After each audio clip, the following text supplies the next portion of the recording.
રાવપુરા મચ્છીપીટ વિસ્તારમાં 15 દિવસ પહેલા ભૂવો પડ્યો હતો, ત્યારે પાલિકા દ્વારા હલકી ગુણવત્તાનું કામ કરતા આજે ભૂવાની કામગીરી દરમિયાન પાણીની લાઇન લીકેજ થતાં પાણીનો ફુવારો જોવા મળ્યો હતો.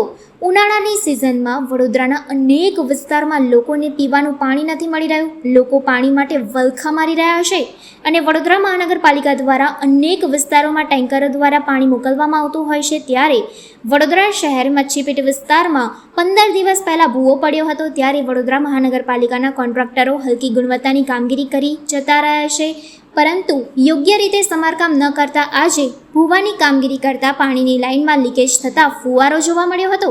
પાણીની લાઇન લીકેજ થતાં હજારો ગેલન પાણી રોડ પર વહી ગયું હતું.